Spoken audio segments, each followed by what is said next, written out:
Jadi gini, sambil nunggu Mbak Jenny Cortez, Siap. kita mulai dulu aja. Siap. Aku pengen tanya nih tentang karir kamu dulu kan. Ya. Kamu tuh bisa masuk terjun ke sinetron tuh awalnya seperti apa? Sebenarnya sih ini nggak direncanakan sama sekali ya. Oke. Dulu kan aku kerjanya di airlines. Oke. Habis itu selesai kontrak, saya mau perpanjang asalnya, cuman karena tawaran asalnya saya nyanyi. Dari nyanyi. Iya, dari Oke. nyanyi ini mau kayak mau bikin single. Tapi Oke. nggak tahu kenapa mungkin belum rezeki dari nyanyi.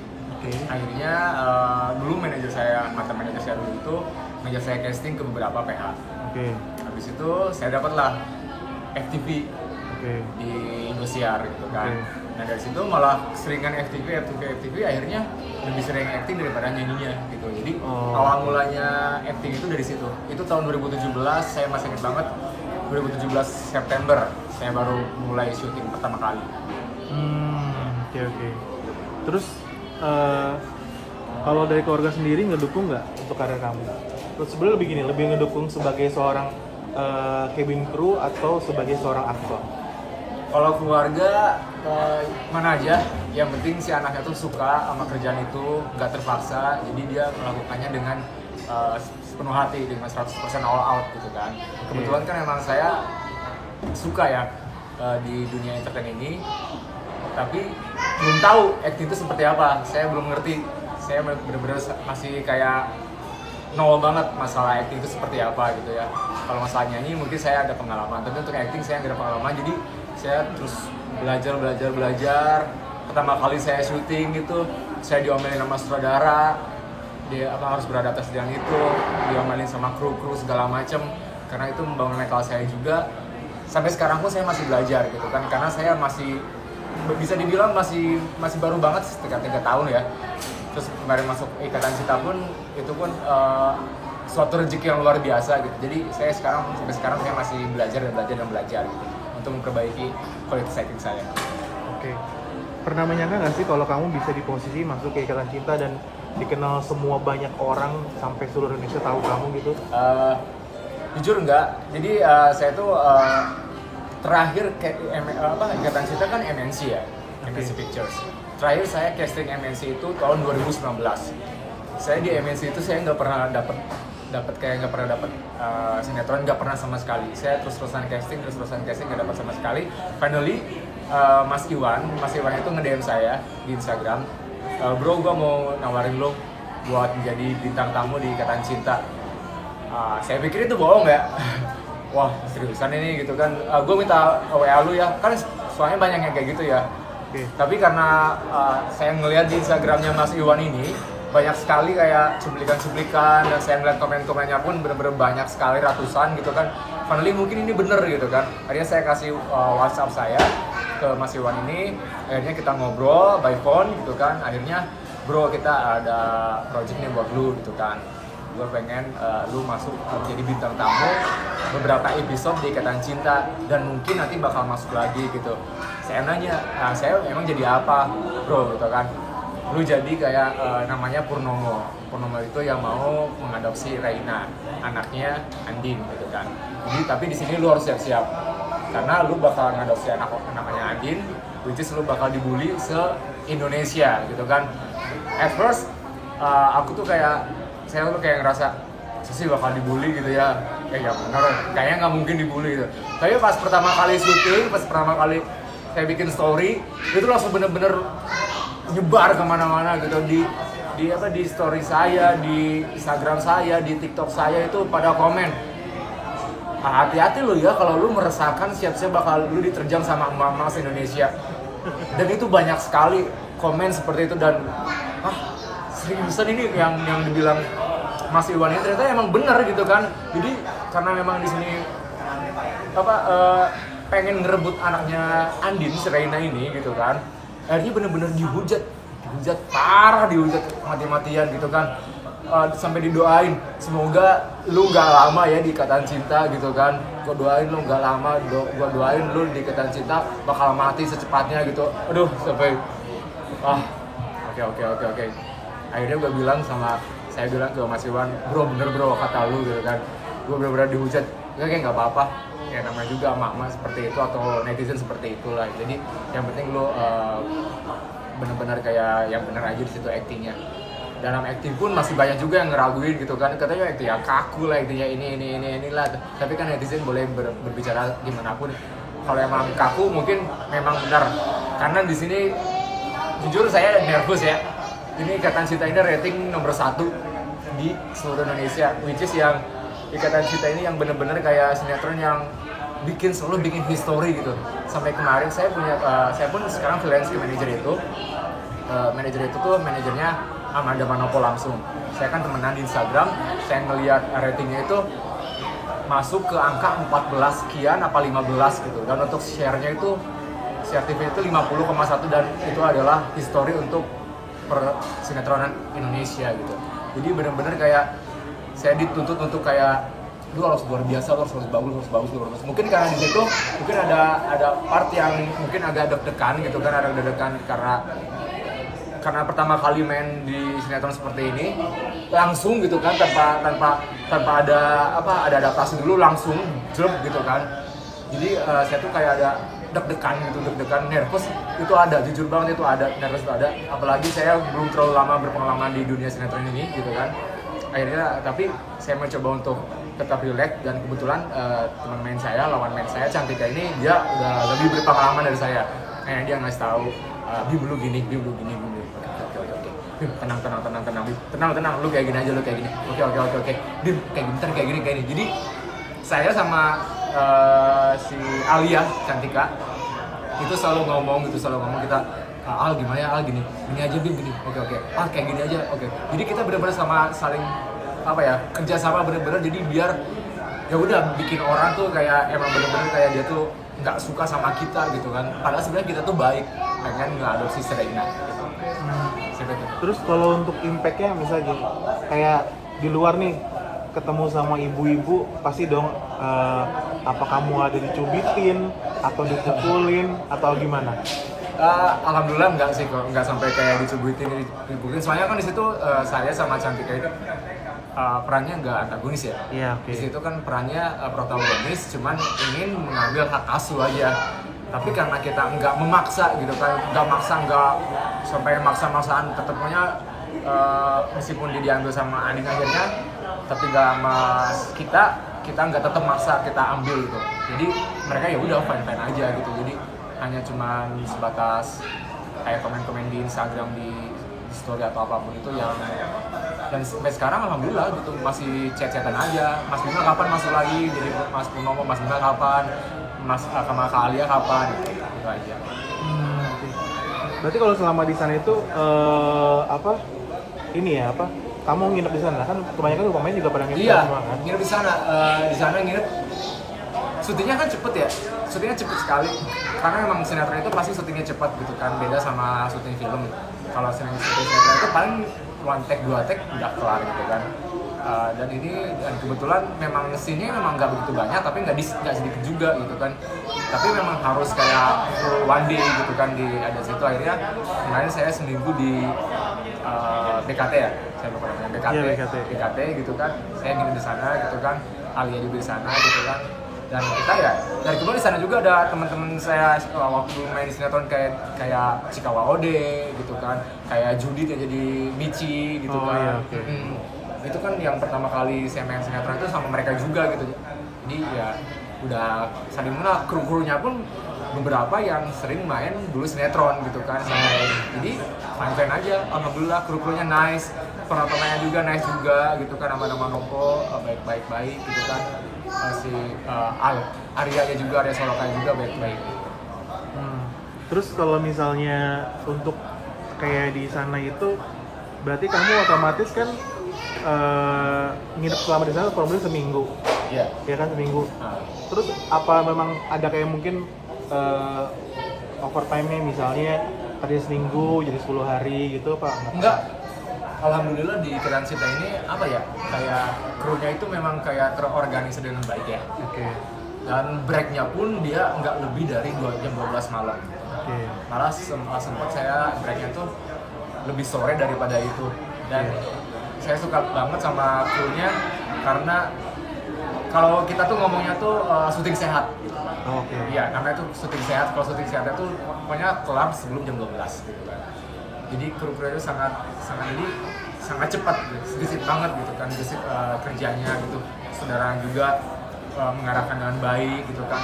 Jadi ke kita pun kalau kita salah berkali-kali malah kitanya yang malu gitu, kitanya yang gimana gitu kan, karena kita nggak enak sama mereka gitu. Akhirnya kita mencoba untuk memberikan yang terbaik yang kita punya di sini. Oke. Terus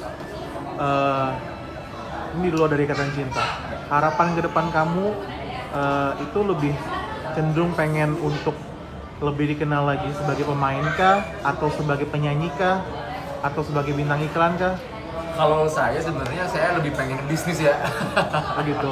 Iya, saya lebih pengen bisnis karena sekarang tuh saya lagi bikin bisnis sama teman-teman.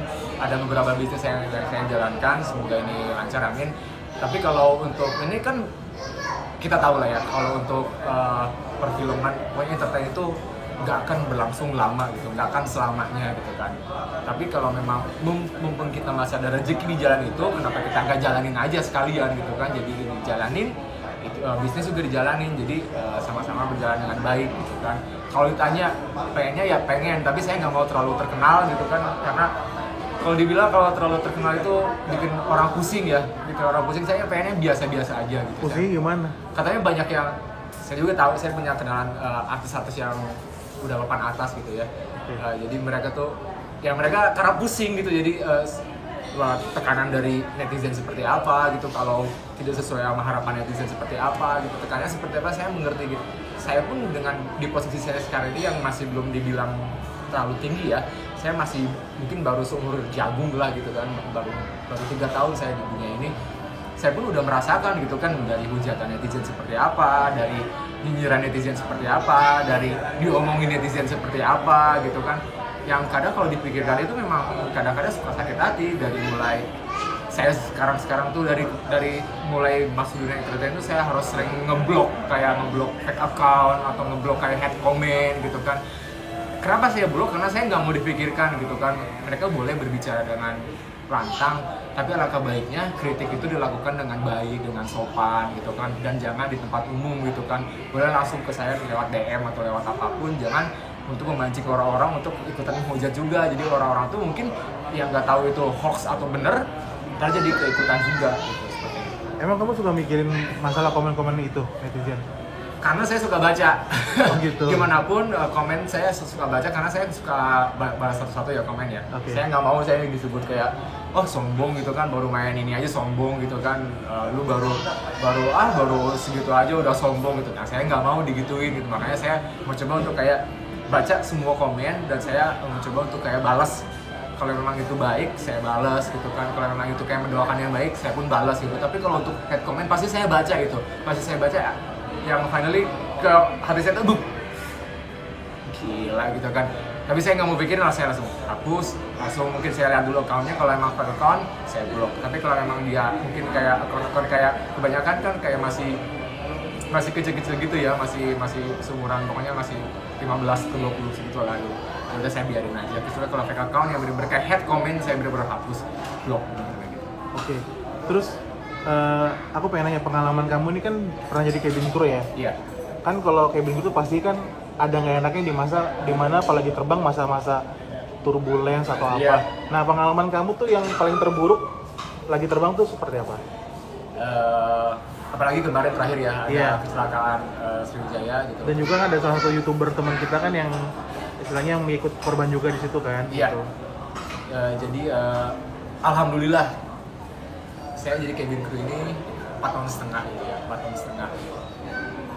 Alhamdulillah saya nggak pernah menghadapi kayak suatu insiden atau apalagi accident gitu kan, yang luar biasa gitu. Paling kalau turbulence sudah biasa, tapi pernah saya turbulence yang benar-benar turbulence yang pada saat mau landing dari Denpasar ke Jakarta, ke Bandung, Denpasar ke Bandung itu waktu itu benar-benar cuaca lagi parah-parahnya gitu kan. Itu kita udah di belakang tuh, si penumpang tuh udah teriak-teriak. Tapi kan karena udah mau landing, kita nggak boleh berdiri. Kita harus duduk di station masing-masing gitu. Alhasil di belakang tuh udah kayak, udah kayak bener-bener. Mungkin kalau, ya Allah kalau emang udah mau celaka, saya udah ikhlas, saya udah berdoa Bismillah gitu, saya udah berdoa segala macam gitu kan. Tapi alhamdulillah di situ akhirnya kita divert ke Jakarta. Itu paling parah sih, itu yang sampai bikin kayak saya, ini benar-benar resiko banget nyawanya gitu. Tapi kan gimana pun nyawa kita mungkin nggak ada yang tahu gitu kan. Selama kita yang berbuat yang terbaik aja gitu. Jadi untuk saya apapun kerjaannya, mau cabin crew, mau artis, mau kantoran, itu kalau yang udah umur kita udah selesai ya udah gitu, pasti di nyawa tuh udah pasti bakal hilang. Paling jauh terbang kemana? Ke China, saya pernah ke Wuhan, Oh, Wuhan juga? pernah ke Wuhan dulu kan. Ada sering banget airlines tuh yang charter ke China. Apalagi dari Denpasar, China atau Manado, China. Manado, Wuhan, Manado, Hong Kong, Manado, Chongqing gitu kan. Itu yang sering banget, dan sering banget ke Wuhan gitu kan. Yang itu paling jauh. Oke. Terus balik lagi ke Ikatan Cinta nih. Harapan kedepannya untuk kamu di Ikatan Cinta maunya gimana? Harapan kedepannya kan Ikatan Cinta tuh merupakan sinetron yang luar biasa ya. Saya juga sangat amazed banget, saya sangat kayak bangga gitu saya, meskipun di situ 6 episode gitu ya, 6 episode jadi bintang tamu 6 episode, tapi di situ sempat kayak pertama kali bikin history sebelum history berikutnya ada gitu kan. History terakhir kan yang 14 sekian ini share-nya gitu ya, sama ratingnya gitu. Terakhir pas adegan saya sama melepaskan Reina itu adegan history paling tinggi, share-nya itu, TV ratingnya itu 12,6, terus TV share-nya itu 44, sekian. Itu udah benar-benar paling tinggi. Saya bangga di situ kan, meskipun saya sudah selesai, tapi kata Mas Iwan, tenang Bi, masih ada kok. Nanti kata penulisnya soalnya masih ada, ditunggu aja. Tapi saya nggak mau terlalu berharap ya gitu, takutnya ditunggu-tunggu kan ntar malah cancel kerjanya lain gitu. Jadi kalau memang intinya kalau memang saya rezeki ada lagi di Ikatan Cinta, saya, Cantika, atau siapapun pasti masuk lagi ke siapapun itu gitu kan. Kayak Michi kan tiba-tiba masuk lagi gitu kan.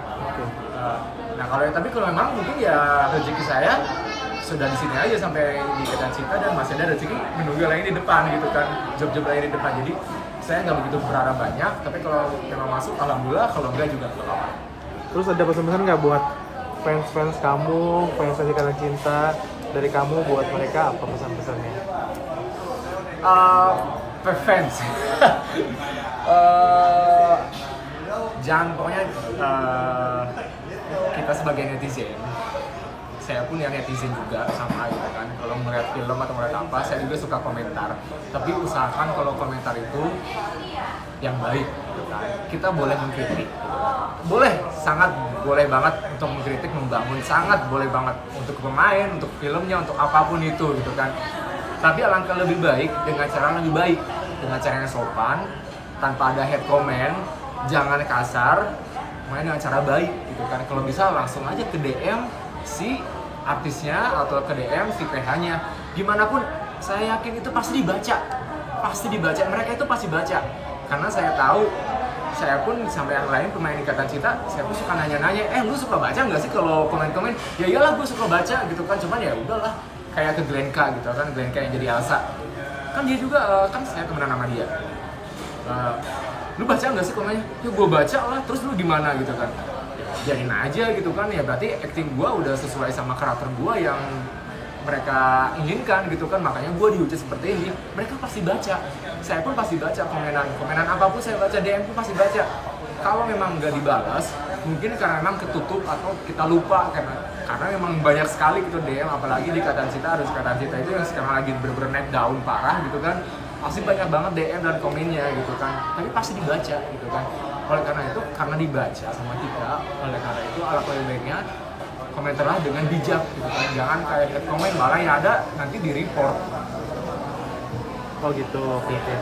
Iya Bima, terima kasih banyak waktunya. Ini kan kamu juga pengen buru-buru, udah Ya. Ada kerjaan lagi kan? Yes. Maaf banget nih, jadi nggak tahu masalah bagian ini. Nggak apa-apa.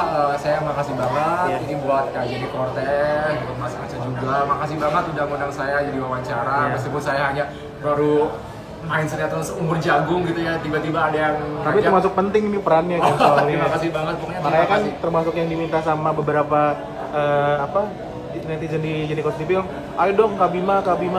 Makanya kemarin tuh Mbak Jenny ngomong, Kak cariin Kak Bima dong sama yang jadi siapa, Cantika gitu kan. Kebetulan aku kenal sama Mbak Lia itu kenal sama Buba, kamu kenal sama Buba kan? Oh iya, gitu. temenan kita. Makanya, oh iya, kayaknya temenan deh. Aku tanya sama Mbak Lia deh, gitu. Iya.